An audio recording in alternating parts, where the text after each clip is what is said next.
उत्तर प्रदेश के अमेठी में एक ही परिवार के 4 लोगों की गोली मारकर हत्या कर दी गई, जिससे इलाके में हड़कंप मच गया।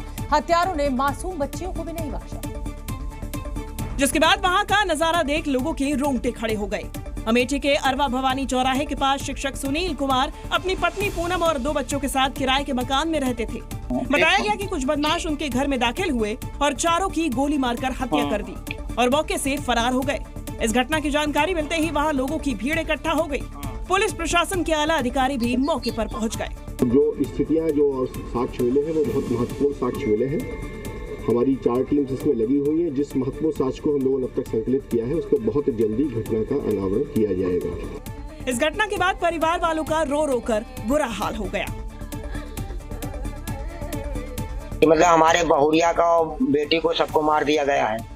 लेकिन इस हत्याकांड के पीछे पुलिस की लापरवाही भी सामने आई, क्योंकि आरोप है कि मृतक सुनील कुमार की पत्नी पूनम ने 18 अगस्त को रायबरेली में मुकदमा दर्ज कराया था, जिसमें चंदन वर्मा नाम के शख्स पर छेड़खानी का आरोप लगाया गया था।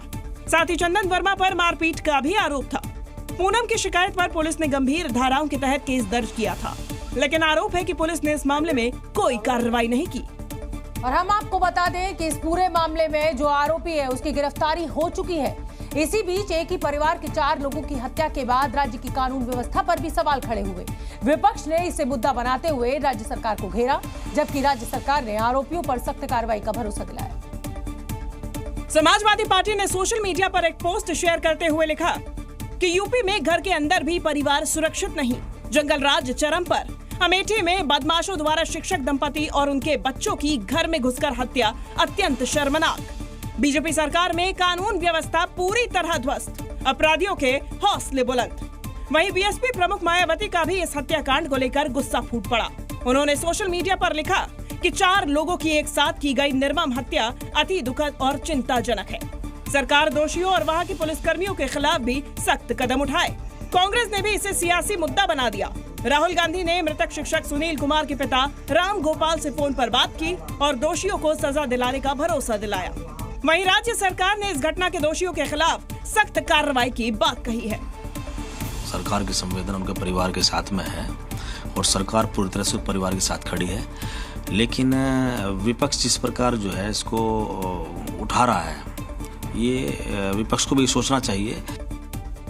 पश्चिम बंगाल के उत्तर 24 परगना जिले के जगड़ल इलाके में बीजेपी नेता अर्जुन सिंह के घर के पास हमला किया गया और इसकी जानकारी खुद अर्जुन सिंह ने सोशल मीडिया पर एक पोस्ट शेयर कर दी। साथ ही उन्होंने इसका एक वीडियो भी शेयर किया। इस वीडियो में कुछ लोग अर्जुन सिंह के घर के पास ताबड़तोड़ बम फेंकते दिखाई दिए, जिसके बाद वहां से एक के बाद एक कई धमाकों की आवाज भी सुनाई दी। आरोप है कि लोगों ने सिर्फ बम ही नहीं फेंके, बल्कि वहां फायरिंग भी की। जिस वक्त लोग बमों से हमला कर रहे थे, उस समय वहां कुछ पुलिस वाले भी दिखाई दिए। हालांकि पुलिस वाले लोगों को समझाने की कोशिश करते हुए नजर आए, लेकिन इससे लोगों पर कोई असर होता नहीं दिखाई दिया और वो बमों से हमला करते रहे। अर्जुन सिंह ने दावा किया कि लोगों ने करीब 15 बम फेंके। कि हमको बचने के लिए लड़ना होगा, क्योंकि यहाँ कानून हमको नहीं सुरक्षा दे सकता है, तो हमको लड़ने के लिए अब उतरना होगा मैदान में, क्योंकि अगर नहीं उतरेंगे तो हम बचेंगे नहीं। इस हमले में अर्जुन सिंह के पैर में भी एक छर्रा लगा, जबकि करीब 3 लोग घायल हो गए। वक्फ बोर्ड को लेकर जारी घमासान के बीच एक और हैरान करने वाला मामला सामने आया। वक्फ बोर्ड ने राजधानी दिल्ली के 3 और मंदिरों की जमीन पर अपना दावा ठोक दिया। दावा किया गया कि ये तीनों मंदिर वक्फ बोर्ड के कब्रिस्तान पर बने हैं। मंदिरों की जमीन पर वक्फ का ये दावा दिल्ली सरकार के अल्पसंख्यक आयोग की वर्ष 2018 की रिपोर्ट में सामने आया, जहां न सिर्फ अल्पसंख्यक आयोग ने दावा किया कि दिल्ली के 3 मंदिर वक्फ बोर्ड के कब्रिस्तान पर बने हैं, बल्कि जमीन वापस वक्फ बोर्ड को कब्रिस्तान के लिए देने की भी सिफारिश की गई। पूरा मंदिर देवी देवताओं की मूर्तियों से भरा पड़ा है। 1967 में निर्माण हुआ था, लेकिन वक्फ बोर्ड के मुताबिक ये तो उनकी जमीन पर बना हुआ है। ऐसा हम नहीं कर रहे, ये भी दिल्ली माइनॉरिटी कमीशन की रिपोर्ट कह रही है। दिल्ली के जिन 3 और मंदिरों की जमीन पर वक्फ बोर्ड ने दावा ठोका, उनमें सिविल लाइन स्थित प्राचीन दुर्गा मंदिर, दरियापुर कला स्थित प्राचीन दादा मालदेव मंदिर और मंडोली इलाके में स्थित एक प्राचीन मंदिर शामिल है। लेकिन वहां के लोगों ने कब्रिस्तान की जमीन पर मंदिर बने होने के दावे को सिरे से खारिज कर दिया। कब्रिस्तान की ये इनकी जमीन है पुरानी उधर, ठीक है। ये मंदिर तो ग्राम सभा की जमीन में है, ठीक, मंदिर कब्रिस्तान की जमीन में नहीं है। इससे पहले दिल्ली वक्फ बोर्ड ने दिल्ली के 6 बड़े मंदिरों पर अपना दावा किया था, जबकि मंदिर से जुड़े लोगों ने बताया था कि वक्फ कानून बनने से पहले ही ये मंदिर बन गया था। उत्तर प्रदेश में लोकसभा चुनाव साथ मिलकर लड़े समाजवादी पार्टी और कांग्रेस के उपचुनाव में गठबंधन की राह मुश्किल दिखाई दे रही है। खबर यह भी है कि कांग्रेस और समाजवादी पार्टी में सीटों को लेकर सहमति नहीं बन पा रही है, क्योंकि कांग्रेस ने 5 विधानसभा सीटों पर अपना दावा ठोक दिया है। इतना ही नहीं, दावा है कि कांग्रेस ने इन सीटों पर तैयारियां भी शुरू कर दी हैं।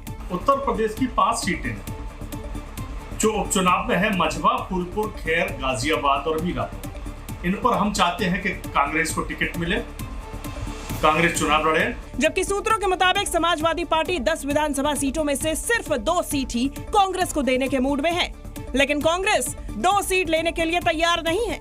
कांग्रेस का तर्क है कि आम चुनाव में जिन 5 सीटों पर समाजवादी पार्टी का प्रदर्शन अच्छा नहीं रहा, उन पर कांग्रेस को टिकट मिले। यूपी की 10 विधानसभा सीटों पर उपचुनाव होने हैं। समाजवादी पार्टी की ओर से भविष्य में सीटें देने से इनकार करने की आशंका को देखते हुए कांग्रेस ने सभी 10 सीटों पर प्रभारी और पर्यवेक्षक भी तय कर दिए, जो संबंधित सीटों पर सम्मेलन करने में भी जुट गए। महाराष्ट्र में एक विधायक जी छत से कूद गए, लेकिन गनीमत ये रही कि विधायक जी छत से तो कूदे, लेकिन सुरक्षा जाली में अटक गए। घटना का वीडियो भी अब सामने आ गया है। वीडियो में देखिए, जाल पर 3 लोग अटके हैं। पुलिस के जवान इन्हें निकालने की कोशिश कर रहे हैं। आसपास कुछ और लोग भी हैं।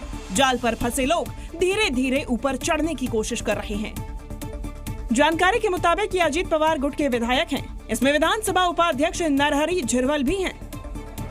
दरअसल आज महाराष्ट्र के आदिवासी समाज के विधायक मंत्रालय में आंदोलन कर रहे थे। इसी दौरान विधायक मंत्रालय की दूसरी मंजिल पर लगाई गई सुरक्षा जाली पर कूद गए और नारेबाजी करने लगे। ये लोग शिंदे सरकार की तरफ से धनगर समाज को एसटी कोटे से आरक्षण का विरोध कर रहे हैं। उत्तराखंड के स्थापना दिवस यानी 9 नवंबर से पहले प्रदेश में समान नागरिक संहिता लागू कर दी जाएगी, जिस पर अब सियासत शुरू हो गई है।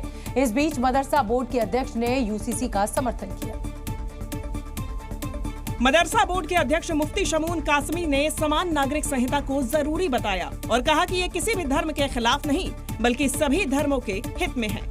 यूसीसी का एक भी कानून किसी भी धर्म से नहीं टकराता है, इस्लाम से भी नहीं टकराता है और मुसलमानों को इसका कोई नुकसान नहीं है। मैं ये बात कह सकता हूं कि कुप्रथाओं पर अंकुश लगेगा। इतना ही नहीं, मदरसा बोर्ड के अध्यक्ष ने यूसीसी का समर्थन करते हुए कांग्रेस पर भी हमला बोला। उन्होंने कहा कि कांग्रेस ने 60 साल तक मुसलमानों को सिर्फ वोट बैंक के रूप में देखा है और उनके वास्तविक हितों की रक्षा नहीं की। कुछ दिन पहले ही मुख्यमंत्री पुष्कर सिंह धामी ने घोषणा की थी कि उत्तराखंड में 9 नवंबर राज्य स्थापना दिवस से पहले समान नागरिक संहिता लागू कर दी जाएगी। उत्तराखंड में सरकारी कामकाज ठप है। साइबर अटैक से राज्य का पूरा आईटी सिस्टम लड़खड़ा गया है, जिसकी वजह से सचिवालय में ई फाइल से लेकर जिलों तक ई ऑफिस के जरिए होने वाले काम पर पूरी तरह से ब्रेक लग गया और सीएम हेल्पलाइन से लेकर तमाम विभागों के 186 एप्लीकेशन और वेबसाइट बंद हो गए। अपूर्णी पोर्टल के तहत बनने वाले जरूरी प्रमाण पत्र भी पिछले 3 दिन से नहीं बना पाए। हालांकि आईटीडीए निदेशक इसे साइबर हमला नहीं मान रही है। वायरस डिटेक्ट हुआ था हमारे सिस्टम्स में, कुछ 5 सिस्टम्स में डिटेक्ट हुआ था। एज अ सेफ्टी प्रिकॉशन हमने अपने पूरा डेटा सेंटर को इसलिए भी डाउन करा है। हालांकि इस गड़बड़ी की वजह से पूरे उत्तराखंड में सरकारी काम प्रभावित रहा और लोग काफी परेशान हुए। पिछले 72 घंटे में तमाम जो लोग हैं वो परेशान हैं, क्योंकि सारी एप्लीकेशन पूरी तरीके से बंद हैं। शारदीय नवरात्र की शुरुआत के साथ ही गुजरात में गरबा का आयोजन भी शुरू हो गया है, लेकिन इस बार वडोदरा के गरबा पंडालों में प्रवेश के लिए तिलक लगाना जरूरी होगा, यानी नो तिलक नो एंट्री। इसीलिए गरबा मैदान पर इस बार तिलक गरबा आयोजित किया गया है। इस बार गरबा पंडाल में बिना तिलक के प्रवेश पर रोक रहेगी। गरबा पंडाल में तिलक लगाने के बाद ही प्रवेश दिया जाएगा। इसके लिए वीएनएफ के आयोजकों ने गरबा मैदान पर तिलक की व्यवस्था की है। तिलक हम ऐसे देखने से एनर्जी पॉजिटिव एनर्जी के लिए इज द बेस्ट, तो हम लोग तिलक यूज कर सकते हैं। हिंदू की एक पहचान होती है तिलक लगाना, तो हर हिंदू को तिलक लगाना ही चाहिए और ये परंपरा सभी को फॉलो करनी चाहिए। गरबा में आने वालों का कहना है कि तिलक हिंदू सनातन धर्म का प्रतीक है, इसलिए इसे हर सनातनी को लगाना चाहिए। वडोदरा नवरात्रि फेस्टिवल के आयोजकों ने इस साल ग्राउंड पर बोर्ड भी लगाया है, जिसमें लिखा गया है कि नो तिलक नो एंट्री। इस एंट्री बोर्ड की तस्वीरें सोशल मीडिया पर भी वायरल हो रही हैं। नवरात्रि शुरू होने के साथ ही देश भर में गरबा की धूम है। इन सब के बीच मध्य प्रदेश के उज्जैन में बीजेपी नेता ने गरबे को लेकर एक बड़ी धमकी दे डाली।